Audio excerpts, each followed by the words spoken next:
inshallah ta'ala, I'll share with you the continuation of the few lessons I wanted to extract from Surah Al-A'raf, the 7th surah of the Quran, where Allah talks about in exhaustive detail the story of creation and the story of Adam alayhi salam, and the devil, Iblis.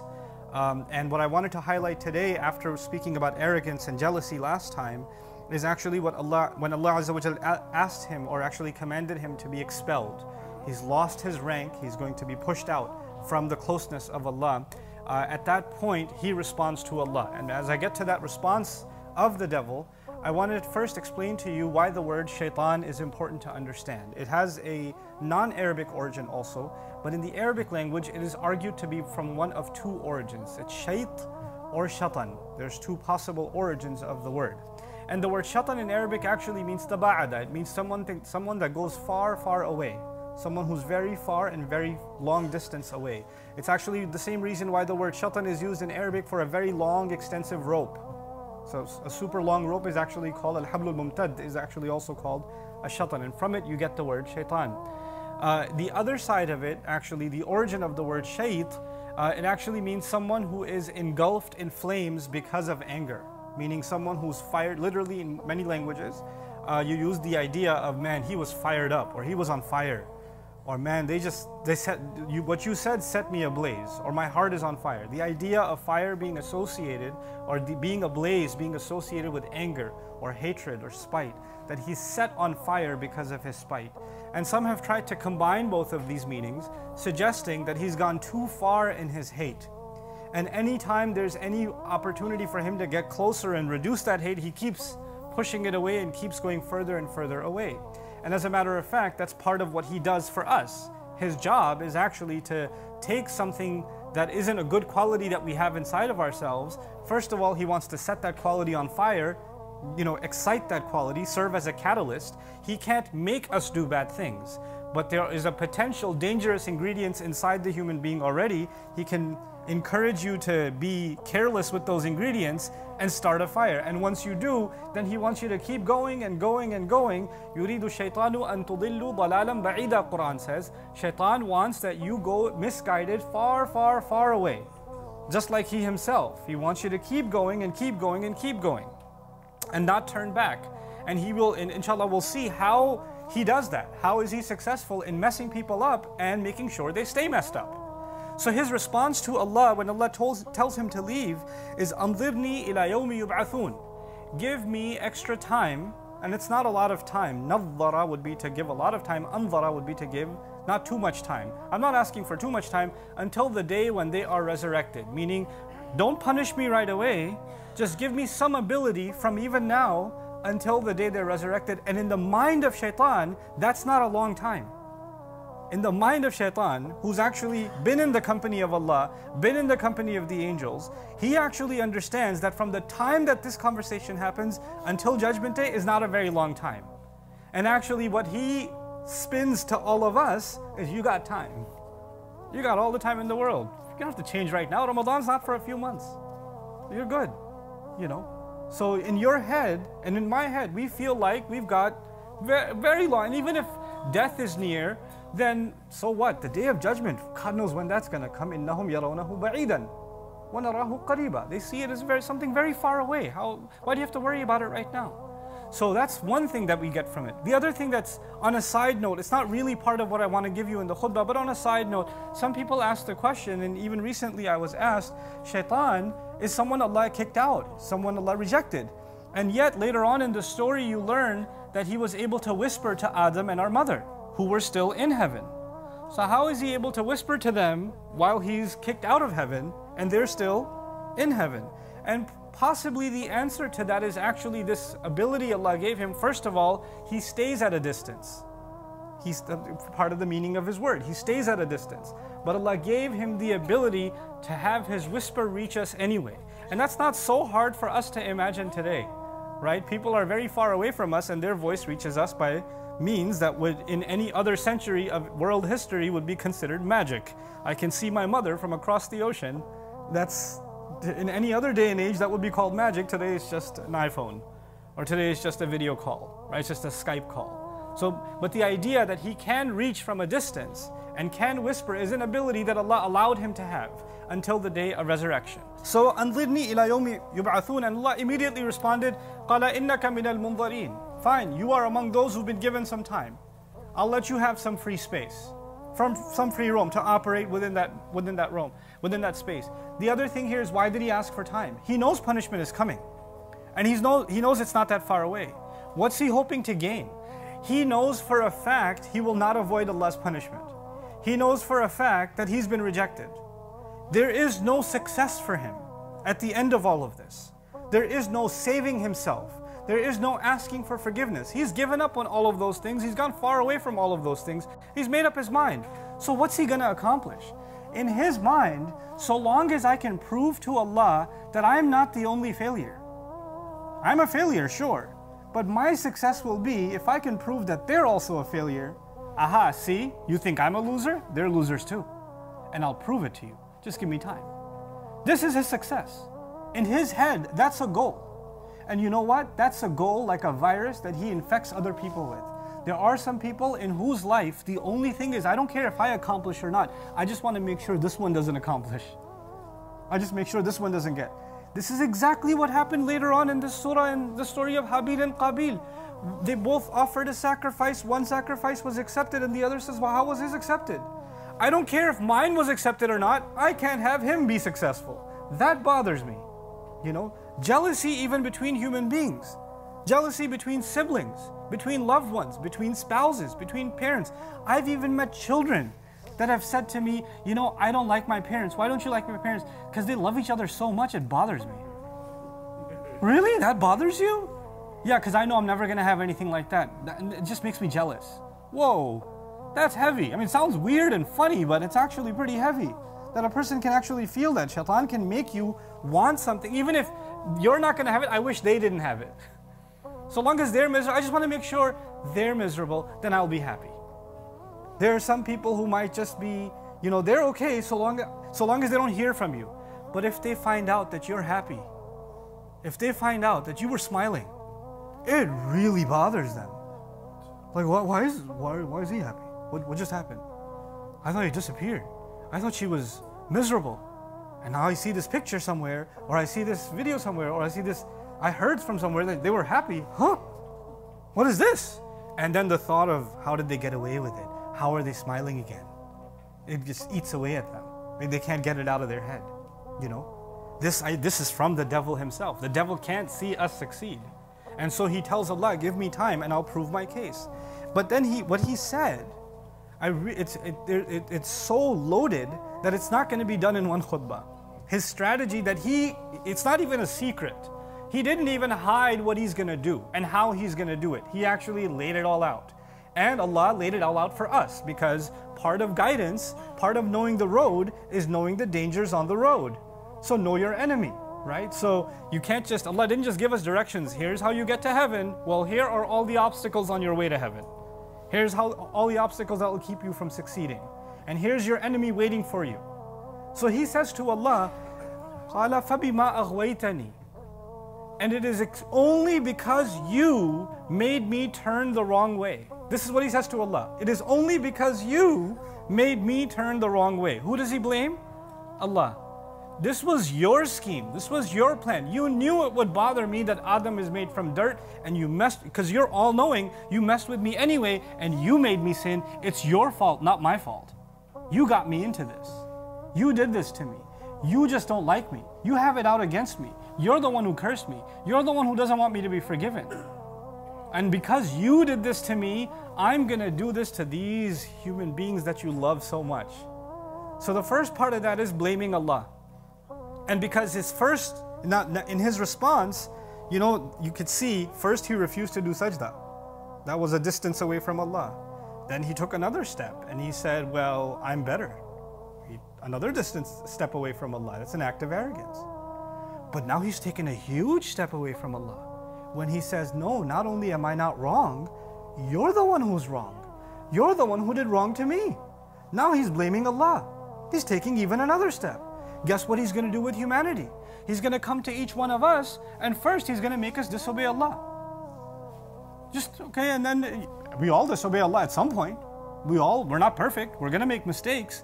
But that's one thing. But then and then maybe one time you make a mistake, you feel bad, you ask Allah to forgive, you repent, you cry, you feel guilt inside you. That just makes you human, and that makes you like Adam alayhi salam. But he comes and makes you sin again, and convinces you to sin again, convinces you to sin again. And the next time he adds another worse step that takes you, it's way worse than the sin. The sin is bad, but something way worse is when you start justifying it. It's way worse when you start giving a logical explanation for why you sinned. Well, I was under a lot of pressure, or I did this, or I had this reason or that reason. You don't understand what I was going through. I was really upset at the time. You know, I have my reasons. When you start doing that, you're being like the devil. He's taking another step away. Taba'ada, shatana. Another step away from Allah. But the worst of it all is someone keeps going down a road of sin, and then when you say, why are you going down this road? You say, Allah wants it this way. You know, if Allah wanted, I would have been a better person. I don't even know why He hates me so much. God just doesn't like me. What has He done for me? And you find people that have now drowned themselves in sin, now speaking about Allah in that way, exactly the step-by-step procedure Shaytaan took to take another step, another step, another step, before he's an infinite number of miles away from Allah. This is taba'ada. And all of this out of his rage. Fueled by the fuel of this vehicle is his rage. So he will want that for humanity. And so he says now to Allah, you're the reason. You're the cause. And you know what? Not only do I want to get away from this, from my road to Allah, but he says, لَأَقْعُدَنَّ عَلَى صِرَاطِكَ الْمُسْتَقِيمِ. He promises to Allah, لَأَقْعُدَنَّ لَهُمْ صِرَاطَكَ الْمُسْتَقِيمِ. I promise to you, and I swear to you, and I swear to you, and I swear to you. This is called lam al-tawqid and nun thaqila in grammar. What that means is, it's really hard to translate in English. An easy English translation would be, I will sit waiting for them. That would be an easy English translation. But qu'ud actually means to sit somewhere waiting in ambush for an enemy. Qu'ud and a maq'ad in Arabic is where you sit waiting to ambush your enemy. You know how like cops sometimes pull in behind the bushes on the highway, waiting for you to speed? That's qu'ud. That's actually qu'ud. Okay? وَقْعُدُوا لَهُمْ كُلَّ مَقْعَدْ, Quran says. كُلَّ مَرْصَدْ actually. A place of ambush. But anyway, the idea of qu'ud is to sit somewhere a long time. And qu'ud is different from julus. If I sat on this chair and got up, that's julus. But if I was in qu'ud, I would take my time. So he's got all the time in the world. If you're not messing up, he's okay. He's like, oh, I'll get you eventually. I'm waiting, I'm waiting, I'm waiting. He's studying you. إنهم يرونكم هو وقبيله من حيث لا ترونهم. He and his minions are constantly watching you, surveying you from places you can't imagine. They're studying your behavior. They're looking at how you respond to things. They look at what upsets you, what makes you happy, what makes you slip, and then they use that against you. You're literally the psychological subjects of these devils. And so he promises Allah the strangest promise. He says, I will sit, I will wait for them, I will wait there for them. I swear to you, I will wait, and I will wait. Where? On your path that is straight. On your straight path. Sometimes people ask the question, I understand when disbelievers mess up. I understand when people who don't believe in God are drinking and clubbing and adultery and all this other stuff. I get it. But I don't understand why people that look religious, act religious, talk religious, they know Quran, they've memorized, they're wearing hijabs, they just came from Hajj, and look at what they're doing. Look at how they're talking. Look at how they're behaving. These are supposed to be good people, and look at how they're messing up. Guess who he comes after more than anyone else? He's bothered by people that are on this path. And he waits to attack you. And when he fails, he moves down 1 mile and says, okay, when you pass this mile marker, maybe I'll get you then. And when you make him fail again, he moves ahead and waits for you again. And you keep going down this path and he will come at you and come at you and come at you. You know, people that haven't changed for Allah, people that are still in sin, they look at someone who's trying to change and say, you're a good person. You know, Allah made it easy for you. Allah didn't make it easy for anyone. The devil comes to everyone. It doesn't matter if you're praying 5 times a day. It doesn't matter if you're in tahajjud every single night. It doesn't matter if you do hajj every single year. It doesn't matter if you recited the entire Quran and you recite it over and over and over again. That will never make you immune from the devil waiting for you and coming at you and coming at you and coming at you. And he doesn't attack people the same way. You know, when you study your enemy, you know, in sports, for example, what they do with teams, right? Before they have a match with a team, they study the strategy for that team. And the coach tells them, this is how we're going to do our offense, this is how we're going to do our defense against this team. They study their opponent very, very well. So the gameplay of a team is not the same depending on the opponent. Even in one-on-one sports like tennis and things like that, you get coached, this is how you handle this opponent, this is how you handle their serve, this is how you respond. This is exactly what the devil does. His attack is not the same for me as it is for you. He's not going to attack you the same way he attacks me. He will study you. Find out your weaknesses and come at you from your weaknesses. He'll study me, find out my weaknesses, come at me from my weaknesses. And he knows that Allah has given him that time where he can just sit back and just watch and study and observe, and then come and suggest, and then come and give whispers. And that too, all of it on Allah's straight path. So you know what we're learning? That the hardest thing to do is to actually take one step towards Allah. So the hardest thing to do. Not make 1,000,000 miles of progress. One step towards Allah. Because when you're about to take that one step, He goes, wait. You were my friend. Because when you're going in the other direction, you're the devil's friend. But if you turn towards Allah, you just became his enemy. You're the reason he got kicked out. He wants to prove that everybody can be his friend in hell.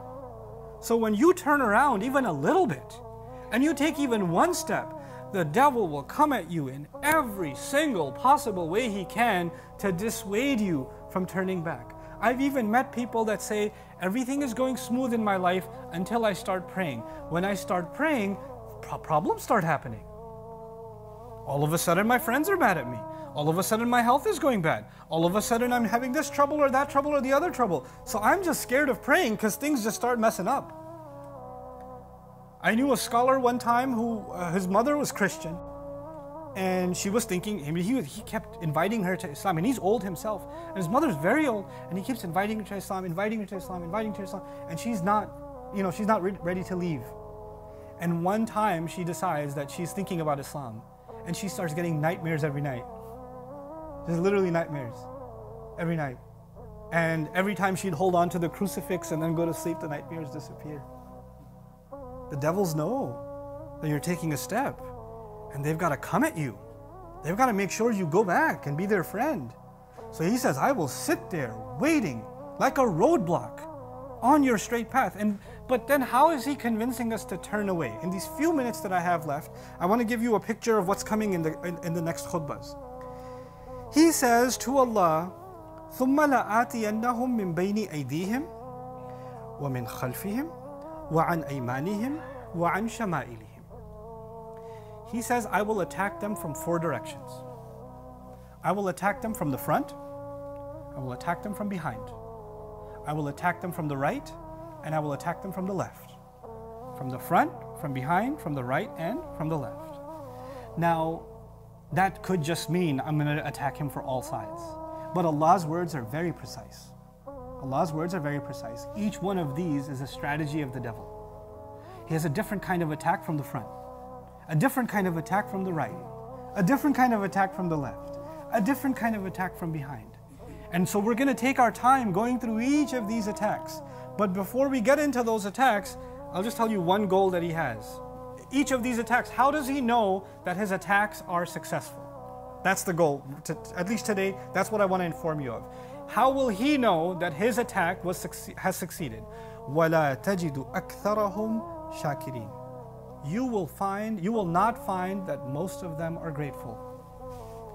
If he can attack you, and by the end of that attack, you are no longer grateful to Allah.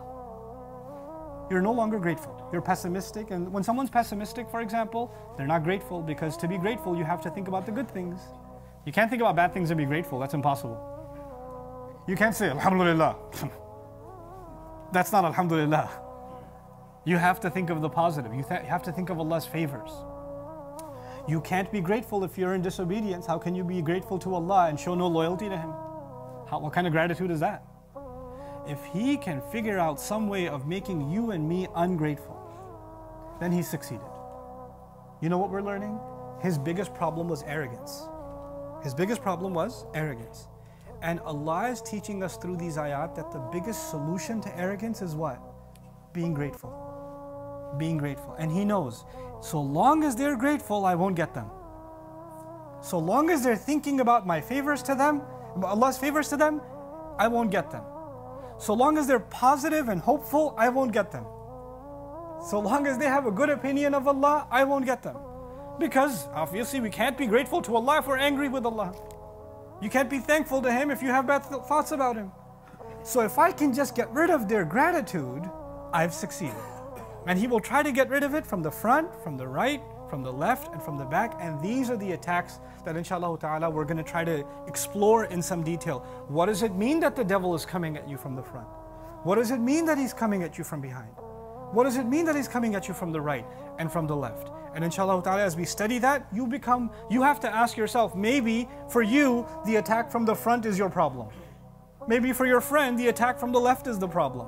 Maybe for another friend, the attack from behind is the problem. He won't get all of us the same way. He'll see, oh, this one didn't work, I'm going to try this side. Oh, that didn't work, I'm going to try the other side. Oh, that didn't work, this one got him. Okay, I'll stick with this one. I'll keep hammering him this way. You understand? This is why we have to study how is it that Shaytaan is going to ruin our journey along the straight path. May Allah Azza wa Jal keep us firm and committed to the straight path. Understand something now when you recite the Fatiha, as I leave you, when you recite the Fatiha and you and I say, صِرَاطَ الَّذِينَ أَنْعَمْتَ عَلَيْهِمْ, the path of those you made ease for. One of the meanings of in'am is to make things easy. Taysir. In'am is also taysir. Nu'uma means softness. Allah is the only one. You know, they translate the path of those you blessed. Blessing is, ni'mah is part of the meaning. Nu'uma is also part of the meaning. Actually, the path of those, only you could have made the path easy for them. Because without you, the devil will make sure the path is hard, is impossible. So when we ask Allah, we don't just ask the path of good people. No, the path of those who you intervened and you made things easy for them. Without you making things easy and smooth for them, there's no way this road was going to be smooth, because until the Day of Judgment, Shaytaan is on that road. Shaytaan and his minions are on that road waiting for you to be attacked. How can a road be easy when you're going to be attacked from every direction? Only when Allah will make that road easy. Only when you will be from those and I will be from those who He describes in the Fatiha, الَّذِينَ أَنْعَمْتَ عَلَيْهِمْ. It gives you a new appreciation of what you say when you stand in the prayer and you say, صِرَاطَ الَّذِينَ أَنْعَمْتَ